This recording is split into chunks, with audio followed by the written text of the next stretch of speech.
విమానయాన సంస్థలు ఎదవ నాటకాలు బాగా బిగించేసినాయి. ఇదివరకటి రోజున ఒక విమానం టికెట్ తీసుకుంటే మొత్తం దాంట్లోనే అన్నీ కలిపి ఉంటాయి. ఇప్పుడు విమానం టికెట్ ఒక రూ. 2000 రూ. 3000 ఉందనుకోండి.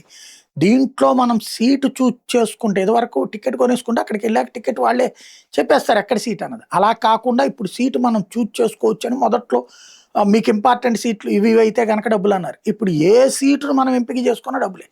ఒకవేళ మనం సీట్ ఎంపిక చేసుకోకుండా డైరెక్ట్‌గా అంటే 450 నుంచి 600, 700, 800, 900 కూడా వసూలు చేస్తున్నారు. ఒకవేళ గనక మనం సీట్ చూజ్ చేసుకోకుండా డైరెక్ట్ అక్కడికెళ్తే ఏ మూల అంటే అసలు భార్య ఒక చోట, భర్త ఒక చోట, ఒక నలుగురం కలిసి తీసుకున్నామంటే నలుగురు 4 చోట్ల పెడుతున్నారన్నమాట.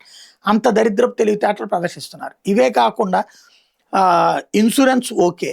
అదే కాకుండా లగేజ్ ఇన్సూరెన్స్, లేట్ ఇన్సూరెన్స్ అంట. అంటే ఒకవేళ ఫ్లైట్ లేట్ అయితే టికెట్ క్యాన్సిల్ అయితే ఆ డబ్బులు రెట్టివ్వడానికి ఒక ఇన్సూరెన్స్ అంట.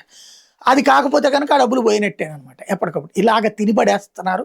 సరే విమానయాన సంస్థలు ప్రభుత్వంలో వాటిని నియంత్రించేంత దమ్ము లేకపోవడం అన్నటువంటి ఒక సమస్య. ఇదంతా ఇప్పుడు ఎందుకు చెబుతున్నానంటే ఇండిగోకి ఏదైతే వినియోగదారుల వేదిక ఒక ఘాటైన షాక్ ఇచ్చింది. ఒక ప్యాసింజర్ దగ్గరికి సంబంధించినటువంటి బ్యాగ్ మిస్ అయింది.